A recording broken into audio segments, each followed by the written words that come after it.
As an aquanaut, that was just an awesome experience, definitely once in a lifetime, to be able to go spend 9 days about 60 feet below the surface in an underwater habitat.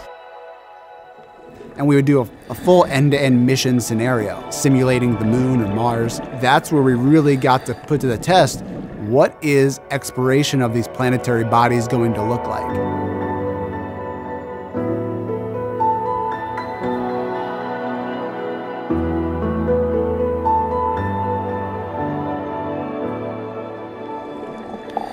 So when we have these, what we call aquanauts, living in this underwater habitat, we can simulate some of the conditions that the astronauts will experience. And we're actually able to have these aquanauts conduct EVAs, or extravehicular activities, simply put, spacewalks, outside of this habitat. So really being able to see that process from multiple different angles, I think will be really beneficial as we start to nail down exactly what that's going to look like for Artemis.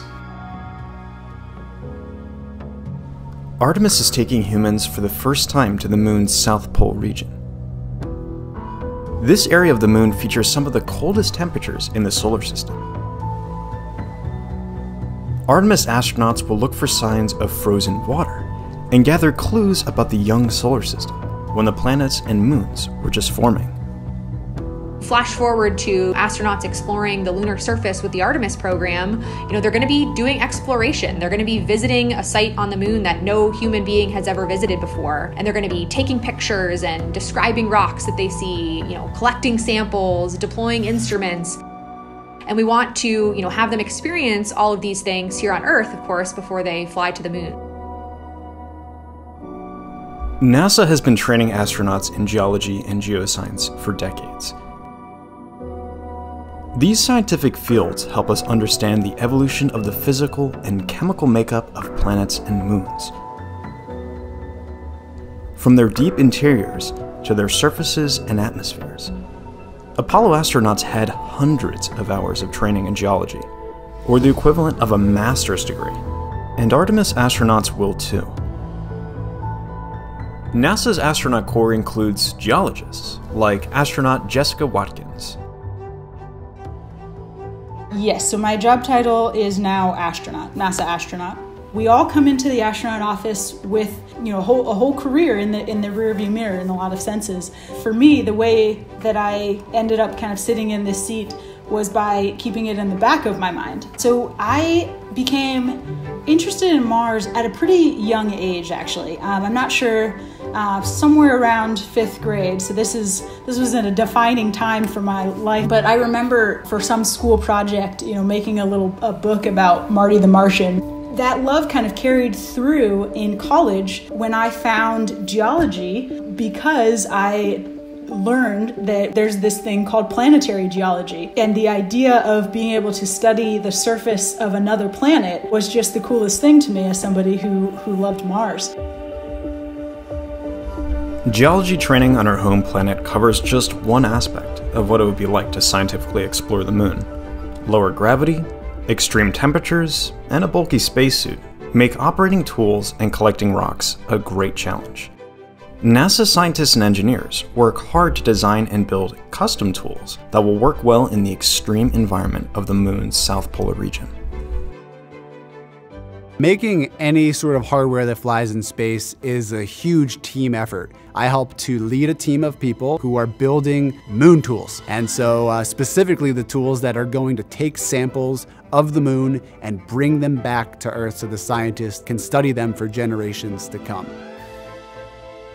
At Johnson Space Center, we have what's called the Rock Yard, which is essentially kind of a large open space where we've imported rocks, basically a human-sized sandbox. It's great. At the Rock Yard, we get astronauts to come out to be test subjects, but we also get engineers and scientists and operators to be test subjects as well, so that we can fully understand what it's like to be in that crew perspective.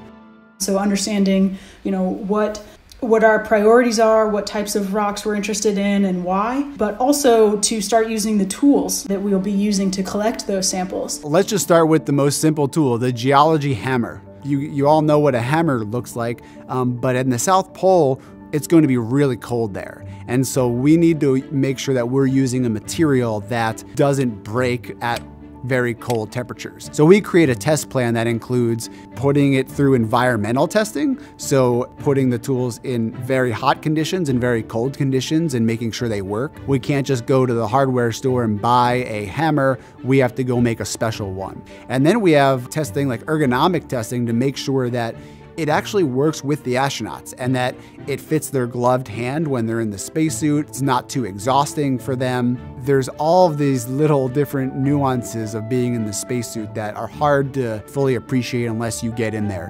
As anyone who's worn a spacesuit will tell you, it feels like wearing a balloon that's constantly pushing down on you.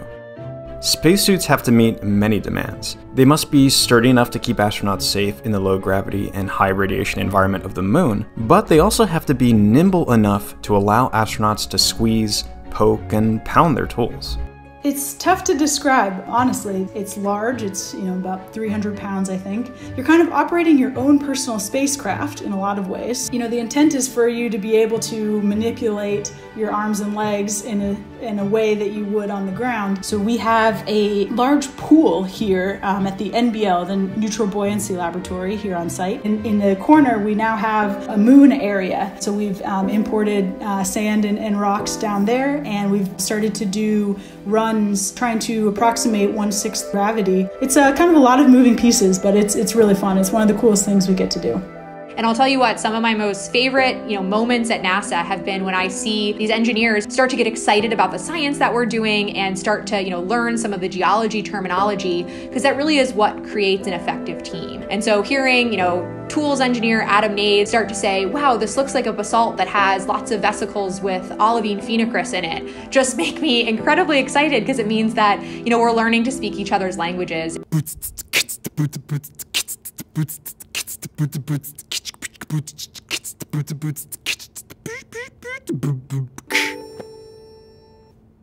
There you go. I just like to do weird and unique things. So I've always found those, those odd hobbies like learning to juggle or learning to beatbox or do improv. I was watching TV and I saw the TV show American Ninja Warrior, and I was just like, I want to do that. And so I started to train to be a ninja warrior. That's how I decided that I should be called the Space Ninja. And so I would just share my interest of space. I got selected and got to go out there and compete. So I think we would limit ourselves if we only have one vision of what exploration looks like. Being a part of the NASA team has really showed me what that means and what exploration really looks like on a daily basis. But I do enjoy creative writing, short stories, poems sometimes. When I can find the time, it's just an enjoyable way for me to explore what I'm thinking and feeling, and really kind of use the other side of my brain. Now, whenever I take a step back to think about what I do, it is surreal, and it's thrilling, and realize that I have a leadership role in this too, and I get to influence what we're gonna do on the moon. For me, I think why it is so important for us as humans to explore is that exploration kind of forces us to push ourselves to the limits of our capacities. I think that's really important for us to do so that we can, find those boundaries and push them forward.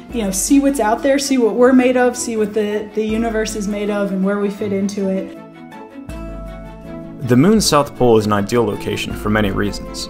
One reason is that we've collected more information about this region of the moon than any other, from a NASA orbiter that's been circling the moon for more than a decade. On the next episode of NASA Explorers, why the South Pole? What remaining questions do scientists have about the moon and solar system? And how will going to the South Pole help answer those questions?